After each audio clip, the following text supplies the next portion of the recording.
저 무슨 부시 조지 부시고 좋아했던 조지 부시 기억나시죠? 조지 부시 짝퉁을 되려고 하나 바이든이 이렇게 생각을 했는데 오늘 또 한미 정상회담 다시 또 한반도 비핵화로 수정을 했어요. 뭐라따라 하고 있어요 지금 보니까. 근데 아무튼 북한은 미국을 위협하는 가장 심각한 존재다 이런 표현도 썼고 그래서 제가 볼 때는 부시 짝퉁으로 갈 것 같지만 사실은 엄밀하게 말하면 오바마 짝퉁으로 갈 것 같다. 답이 없는 거예요 지금. 그러니까 경제 제재는 할 만큼 해버렸거든요. 이제 더 쓸 게 없어요. 그러니까 더 할 게 없고 그렇다고 지금 북은 이미 이제 2019년도 12월 달에 조선노동당 중앙위원회 제7기 제5차 전원회의를 통해서 정면 돌파전을 선포했거든요. 정면 돌파전을 선포하면서 이제 더 이상 미국과 협상의 기간은 끝났다. 이제 협상 안 한다 그랬어요. 이제 핵무기를 둘러싼 비핵화 협상 없다. 꿈도 꾸지 마라. 근데 여러분 기억나실 거예요. 2019년도에 제4차 전원회의 때는 뭐라고 얘기를 했냐면 올 연말까지는 기다려보겠다 그랬어요. 2019년도 하노이 노딜 되고 나서 연말까지 기다리고 연말까지 당신들이 협상으로 돌아오지 않으면 우리는 그때는 중대 결단을 할 거다라고 했고 2019년도 말에 결단을 합니다. 이제 비핵화 협상 없으며 앞으로 우리는 어디로 간다? 이제 강대강 선대선으로 이제 핵무기를 다시 자위력을 기우고 핵무기 더욱 소형화, 대량화 만들어 나가겠다라는 얘기를 했거든요. 지금 그런 상태예요. 그렇게 막 핵무기를 만들어 나가기 시작을 하는데 거기에 대해서 미국이 감당할 수 있는 방법이 없어요. 지금 근데 또 다시 오바마 전략적 인내 버전 2가 되는 방법밖에 없는 문제인데 그래서 이 사람들이 선택하는 방법은 또 하나는 한미일 군사 동맹체로 몰고 가는 거죠. 그러니까 램지어가 자꾸 쓸데없는 발언을 자꾸 하잖아요. 램지어 박사가 했던 그 내용들 아시죠? 위안부 얘기 자꾸 하잖아요. 이거는 일종의 매춘이다. 매춘이지 뭐 자꾸 그런 거 갖고서 떠드는데 이게 우연이라는 일이 아니에요. 미국에서 가장 연치하는 것은 지난번에 한일 정보협정 소위 말하는 유소미아 폐기한다고 할 때 미국에서 불같이 화를 냈잖아요. 근데 제일 미국에서 싫어하는 게 너희는 왜 하루짜리 쓸모없는 과거 역사의 쫑보레기 하나를 들고서 이 대세를 그르치는 게 또 갈등을 일으키느냐라고 미국에서 매일 화를 내는 게 그 문제예요. 그래서 우리는 큰일 나면 한일 운동을 해야 됩니다. 이게 아킬레스건입니다. 정말로 한일 정보협정, 군사동맹으로 가는 첩경이거든요. 원래 정보협정 맺고 그 다음에 군사동맹으로 가요. 한일 군사동맹이 맺으면 미국에서 꿈꾸던 한미일 군사 삼각체제가 드디어 완성되는 것인데 일본은 일찌감치 자신들의 전략을 미국의 하위 개념으로 군사동맹 체계로 수립해서 자기 국가전략을 세웠어요. 미국과 한 몸으로 그냥 같이 살고 같이 죽는다. 그런데 우리는 미국과 군사동맹을 하고 있지만 거기에 일본의 비틀을 때린 거죠. 미국과 일본이 미일 동맹이 중심축이고 한국은 그 밑에 하위 개념으로 이렇게 수직 개념으로 들어가는 군사 체계를 우리는 만들 마음이 1도 없어. 그렇게 되면 안 돼. 그 한미일 군사 동맹 체제는 중국과의 전쟁을 기본적으로 깔고 있는 거라서 우리나라 최고의 교육국이 중국이고 중국한테 그런 식으로 되돌아가야 될 일이 아닙니다. 아닌데 가장 좋은 것은 우리는 비동맹 중립국이 되는 것인데 그 길을 지금 내놓고 한미동맹 재편하고 비동맹으로 가자 이런 이야기를 우리가 지금 할 수가 없잖아요. 우리는 지금 그렇게 할 수 있는 힘들이 없어. 우리나라 대통령이 그렇게 말도 못해. 하지만 그러면서 이제 전자권 환수할 때 그 유명한 좀 부끄러운 줄 알아라고 우리나라 똥별들 막 한마디 했잖아요. 그 전자권 환수하기 때문에 막 반대 내부하니까 소리 질렀다는데 부끄러운 줄 알아. 그리고 이제 자신은 정말로 이제 북에 가서는 그랬다는 얘기도 했다는 거 아니에요? 미국하고 싸웠다고 하기는. 그러자 이제 이 로버트 게이츠 미국 국방장인데 이 사람이 회고록을 썼는데 2014년에 난 그 또라이인 줄 알았다. 요즘에 하도 반미적이라서 정신 나간 사람이라고 하지 않을까. 이렇게 자기 회고록에 이렇게 썼어요. 노무현은 또라이다. 근데 문 대통령은 어떤 사람이냐? 김대중의 통일 철학도 없고 노무현의 반미 자주에 대한 결기도 없는 사람. 그냥 착한 사람이에요. 이 사람 정치를 안 했어야지 하는 사람. 이 사람이 하늘이 내려준 그 어마어마한 판문점 선언과 그 9.19 평양공동선언 엄청난 약속을 한두 가지 했습니까? 그 모든 약속을 단 한 가지도 이행하지 않았어요. 왜? 미국에서 동의하지 않으니까 안 했거든요. 이 사람은 한미동맹이 최우선이다. 그래서 미국과의 관계를 최우선으로 하는 것이 1번이고 이것을 바탕으로 남북관계를 풀고 그래서 서로 신뢰가 쌓이면 북미 관계의 중재자가 되겠다. 이 사람의 노선이거든요. 노무현 대통령의 그 시스템을 보고 나서 뭐라고 판단을 내렸냐면 괜히 반미 자주 얘기하다가 실익도 없이 안 되더라 라고 하는 것으로 정리를 하고 있는데 요번에 한미 정상회담 때도 계속 굳건한 한미 동맹입니다. 이 사람이 작년 6월 25일 날 6.25 때 이런 노래야 뭐 붉은 원수를 가가지고 불렀지만 이런 얘기를 했어요. 나는 정말 그때 개성연락사무소가 폭파되어 버렸거든요. 그 대북 전단 문제로. 그래가지고 너무너무 난 마음이 아파서 난 최소한 북에 대해서 화내지 마라. 그리고 대북 전단 못 막은 거 미안하다라는 발언을 하면서 좀 이렇게 북에 대해서 메시지를 보낼 줄 알았더니 뭐라고 얘기냐면 너희 못 살잖아. 우리가 50분이나 잘 사는데 이미 경진 끝났어. 통일이고 필요 없어. 그냥 통일하지 말고 그냥 좋게 좀 제발 좀 가만히 좀 사이좋게 살자. 이렇게 하고 그거 보고 문 대통령의 그 임기 기간 중에는 앞으로 남북 대화는 없겠구나 라고 생각하게 되는 계기가 이거든요. 그래서 역사의 전환점인데 이 문재인 정부는 민족에 대한 식견이 없고 한미동맹에 대한 맹목적 시향을 가지고 남북관계를 미국의 대북 정책에 종속시킴으로써 대미불종으로 그만 이어지고 갔다. 내 마음.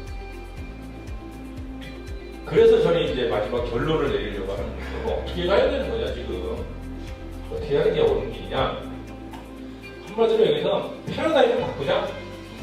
한마디로 한반도 평화 번영에는 코페르니쿠스적 전환을 할 필요가 있겠다. 제가 이제 말씀드리는 1번 북의 비핵화가 한반도 정책의 최우선 목표다라는 것은 논리적 모순이다. 그건 맞지 않다. 왜? 북이 핵을 왜 만들었는데 핵으로 자꾸 공격하려고 했다라고 하는 대북 적대 정책 속에서 거기에 핵으로밖에 대응할 수 없다.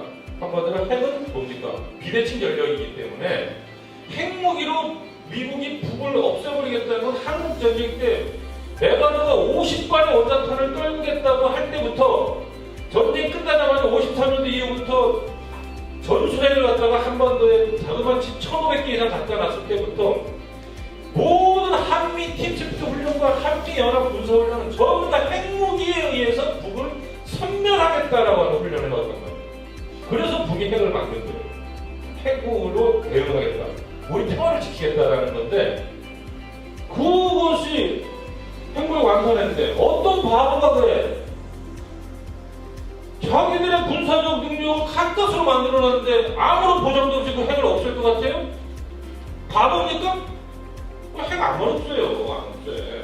그래서 북의 비핵화가 한반도 정책의 최우선 목표는 틀렸다는 거예요. 그게 아니라 평화로운 관계를 만들어야 핵이 없어진다. 거꾸로 바꿔라. 인식을 바꿔라. 미국의 북한 비핵화는 그렇게 안 되는 얘기를 자꾸 하자면 전쟁하자는 소리밖에 아닌 거예요. 그러니까 북의 비핵화를 요구하는 것은 평화를 요구하는 게 아니라 전쟁을 요구하는 것이다. 관점을 바꿔라. 셋째, 북의 핵이 평화를 위협하는 게 아니라 도리어 한반도 평화를 지키고 있다. 패러독스죠. 이게 있어가지고 지금 전쟁이 안 일어나고 있는 거예요. 도리어. 왜? 5025년에는 언제든지 북을 뗄 수가 있는데 핵무기를 완성하는 게 뗄 수가 없게 된 거예요. 한반도 전쟁이 일어나지 않게 막는 가장 큰 힘이 북의 핵무기가 되어버렸다는 그야말로 이게 이제 패러독스죠. 모순이죠, 모순. 그래서 자 북의 핵무기는 남침용이 아닌데 그리고 남침에 유용은 하지도 않아요. 북에서 묻잖아요. 아니 한반도에 우리 바로 지척에 같이 살면서 핵무기 쓰면 어떡하냐. 자기들 못 살게 되는 거예요. 같이 살아야 되는 거예요. 한반도 안에서 핵으로부터 싸운다는 건 말이 안 되는 거고 결국 미국의 핵 공격을 방해하는 자위적 핵무기를 만들어서 미국과의 관계에서 만들어진 건데 그렇다면 비핵화에 매달리는 순간에 남북관계 문제는 한 발짝도 나가지 못하고 딜레마에 빠져버리면서 무너져버린 문재인 정부의 그 꼴을 다시 되풀이하게 된다는 거예요. 그래서 남북관계를 풀려면 남북관계는 핵 문제와 독립돼서 풀어야 돼요. 비핵화 매달리지 말고 남북관계를 우선 풀겠다라는 관점을 가져야 남북관계는 풀린다는 거예요. 전작권 환수하면 되지 않을까요? 전작권 환수는 이제 물 건너간 것 같아요. 이번에 보니까 미국 가가지고 전작권 환수 얘기는 이제 뭐 포기하는 듯한 발언을 하면서 대신에 미사일을 따왔다고 자랑을 하고 있는데 전작권 환수하는 방법 하나 알려드릴까요? 지금 원래 노무현 대통령 때 합의해가지고 전작권 환수하려고 했는데 그걸 연기하고 이명박 연기하고 박근혜 연기하다 박근혜는 이제 무기한 연기를 해버렸어요. 그러면서 조건부 연기, 조건이 뭐냐? 한미 군사훈련을 하고 미국 무기 많이 사들여서 지킬 수 있는 힘이 생길 때 준다 이렇게 해놨거든요. 그래가지고 막 한미 군사훈련 몇 번씩 하면서 온갖 돌려받을 수가 없게 됐잖아요. 그러니까 답은 하나입니다. 제가 대통령 옆에 있는 그렇게 하는 거죠. 그러면 그전에 맺었던 합의는 없었던 걸로 하고 그냥 전작권 환수를 하겠습니다 하면 돼요. 그 앞에 맺었던 합의들은 그냥 취소. 그게 답이에요. 그리고는 대전협정을 통해서 되어 있는 전작권 환수에 환수하겠다고 하는 건 환수됩니다. 복잡할 거 없어요. 그냥 환수하면 됩니다. 정세현 장관 같은 사람은 이런 얘기를 했어요. 싱가포르 회담의 합의사항은 관계 개선, 평화협정 체결, 한반도 비핵화 이렇게 됐는데 왜 미국은 자꾸 관계 개선과 평화협정을 빼고 싱가포르 북한의 비핵화 약속 것처럼 바꾸고 있느냐? 그건 말이 안 된다. 이런 얘기를 자꾸 하는 거는 난 좋게 봅니다. 이 사람이 오른말 하다 가끔씩 또 엉뚱하기도 하고 하긴 하지만 이분도 최근에 이거 굉장히 좀 나름대로 훌륭하게 늘 칭찬을 보다는데 최근에 뭐 한미 정상회담 보더니 A 학점을 주겠다가 나이를 드시더니 총기를 잃었나. 장기적으로 한미 동맹을 가자고 제대로 전화하기는 안 한다. 그러니까 이 사람은 한미 동맹 타기론자거든요. 그 점에서 저는 내가 여기 나오는 것보다 저랑 친한 분들만 김준영 원장한테 저랑 소주 한잔 좋은 관계인데 가스라이팅 상태다 했죠. 가스라이팅은 뭐 굳이 설명하지 않아도 아시죠. 그러니까 보기만 해도 주눅 드는 상태라고 얘기하고 좋아요. 그냥 미국 앞에만 서면 주눅이 든다. 친한 사람들이 하는 거예요. 비핵화는 분단 유지를 위한 유력의 덫이다. 비핵화는 잊으라. 이 사람들 가운데 주장을 해서 요즘에 이제 이 비핵화 주장을 하지 말자를 하는 몇몇 그 학자들끼리 우리 팀을 구성해가지고 돌려다니면서 비핵화를 잊어라. 이걸 우리 이제 외치고 다닙니다. 그래서 이제 통일운동을 하시는 분들이니까 그런 이제 과제를 좀 말씀드리면서 이제 얘기를 마칠 건데요. 과제 첫째, 좀 성찰을 해야 됩니다. 우리가 모두가 뭐냐면 판문점 선언하고 평양문호 선언할 때 뭐 했어? 다들 들떠가지고 평양 가시는 때만 했어요. 전부 다 연립경센터에서 교류사업 활성화시켜보겠다고 그냥 전부 다 대북 지원사업 흘려들고 막 그랬지 전부 다. 과거 진행했던 남북공동사업 어떻게 하면 다시 길을 뚫어볼 수가 없는가 해가지고 막 너무 대가를 치고 그랬잖아요. 그때 정말 자주의 원칙을 훼손하는 것에 대해서 투쟁하지 않았어요. 그냥 정세가 잘 열리니까 잘 될 거라고만 생각한 거예요. 그래서 성찰해야 된다 우리가. 정말 앞으로 우리가 가져야 될 마음을 위해서도 성찰해야 돼요. 성찰하는 자세. 두 번째는 아무리 정세가 좋아져도요. 통일운동은 통일을 선도해야 된다. 우리 시민사회 영역에서 해야 될 일들은 정세 좋아진다고 그냥 넋을 잊고 있거나 또 성과 편승해가지고 그냥 교류사업이나 하려고 들지 말고 이 통일운동이 과거에도 그 어려운 엄중한 시국에도 정세를 뚫었더니 힘을 가진 분들 아닙니까? 그러니까 저 스스로들은 반성을 하고 있어요. 정말 어려울수록 우리가 이 암울한 시절에 했던 통일운동이지만 이제는 정말 이 머리를 맞대고 싸워야 될 때다. 지금은 한반도가 격동기로 동북아 전체가 지금 중미 갈등도 그렇고 북미 갈등도 그렇고 남북 관계도 그렇고 그야말로 막 엄청난 격동의 소용돌이를 들어가고 있거든요. 이럴 때 우리가 뭘 해야 되냐? 근데 지금 문재인 정부는 눈이 선해 보여요. 앞으로 갈 길. 짚고 말리고 힘도 없고 오로지 그냥 대북 제재와 한미 군사훈련 퍼드 참여 미이란 군사 동맹을 규율해 가능성이 매우 농후하다. 제가 아까 말씀드렸어요. 그 이유를 딱 했는데요. 그리고 군단 적폐론이나 보수야당의 반복 소동은 갈수록 극심해질 거예요. 그러면은 누가 되느냐? 그러면은 반복적인 집권 세력이 대통령이 되는 거예요. 그런 위험이 막 보이고 시작을 했어요. 정세가 통일운동이 선도하고 자주적인 통일의 운동 분위기로 막 일어나지 않는 한 보수적 분위기가 활성화되는 순간 정부는 넘어갑니다. 진짜. 굉장히 위험한 시기다. 그래서 저는 촉구하지 말고 투쟁하라라는 말씀을 좀 많이 드립니다. 지금 때가 이제 촉구할 때가 아니다. 더 이상 촉구할 때가 아니고 한미 핵동 군사훈련을 하면 이제 정말 규탄하고 하지 말라고 하고 왜 자꾸 하냐 이거를 8월달에 또 하려고 하면 하지 말라고 하면 들어놓아야 된다. 촉구하지 말고 규탄하니까 싸우자. 미국의 적대정책 제재 강화에 대해서 저지하자. 민족 자주의식을 보여하고 한미 군사동맹 하겠다면 못하게 막는 운동, 그야말로 적극적인 반미운동, 자주운동을 좀 대중적으로 펼쳐야 될 것 같아요. 제가 요즘에 갖고 있는 저의 고민의 화두는 대중적인 반미운동, 대중적인 자주운동, 대중적인 한미동맹 재편운동, 뭐 좋게 얘기하면 균형외교, 비동맹 중립외교 뭐 이런 것들을 좀 하자. 왜 우리가 미국한테 질질 끌려가면서 계속 남북 간에 화해하려고 할 때마다 그 많은 합의상 순간 이해하지 못하고 한미 워킹그룹 만들어서 다 가로막혀버리는 이런 바보 같은 짓을 왜 자꾸 당하고 있느냐. 그래서 저는 각종 유튜버들을 몇 개 띄워보는데요. 막 이 미군 문제를 아주 그냥 맨날 다루면 굉장히 칭찬만 해줘요. 미군 얘기를 노골적으로 다니면서 미군 얘기만 하고 다니는 유튜버가 좀 괜찮다. 그런 거 해라. 그런 거 하고. 뭐, 시도 때도 없이 위계 남북관계 비핵화, 막, 말 그대로 하지 말라고 했는데, 사람들에 대해서 있잖아요. 볼 때, 여러 가지 한계도 있을 수 있고, 뭐도 있을 수 있는데, 제일 중요한 거는 지금 이 시기에 무엇을 해야 하는 걸 정확히 아는 사람에게 동지입니다. 지금 이 시기에 해야 될 건 아까 얘기했죠. 뭐 해야 된다? 대중적인 자주운동을 펼쳐야 된다. 새로운 매체를 가지고 다양한 방식으로 다양하게 이런 토론회와 이런 강연회를 수도 없이 만들면서 수도 없이 많은 민중들 속에서 국민들 속에서 이대로 가면 큰일 난다 라고 하는 운동을 펼쳐나가자.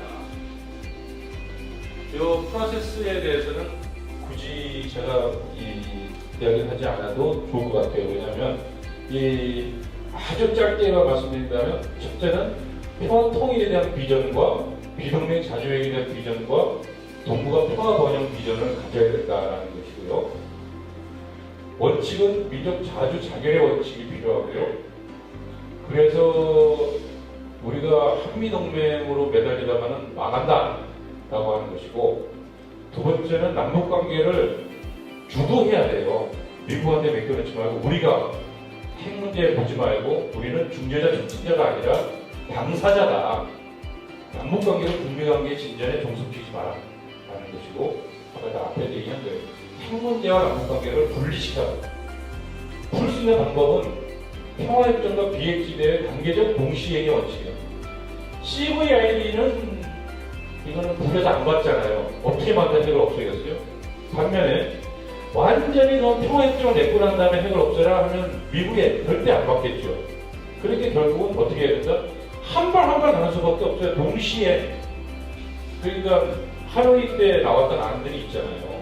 영변부터 동결하면 거기에 대해서 제재 풀고 못 풀고 같이 가면서 가는 동시 이행의 방식입니다. 그래서 이 프로세스를 이렇게 제 나름대로 만들어 보는데, 이거는 뭐 프로세스는 저의 의식인데 이게 이제 어디냐면 DNZ거든요. 비행제트를 이렇게 생태 관광지로 만들었을 때의 모습입니다. 제가 오늘 준비한 강의는 마쳤어요. 이제 마쳤는데 1시간 한 30분? 40분 정도 됐나요? 30분 정도 됐겠네요. 이 시간 동안 좋은 분 한 사람 없이 초롱초롱 강의에 집중해서 감사하고, 제가 오늘 드리는 이야기의 가장 최종적인 결론은 지금 우리가 이제 정권 말기에 굉장히 위험스러운 시기예요.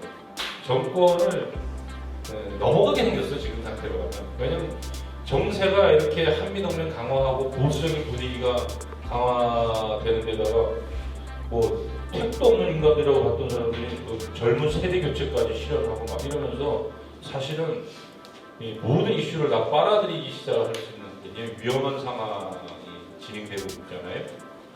그러면 이것을 쟤네들 민주당이 너무 못한다, 이 바보들이다, 막 이렇게 한탄하고 문재인 정부 이래야 되겠느냐라고만 하고 있을 게 아니라 우리가 해야 될 일들을 했으면 좋겠어요.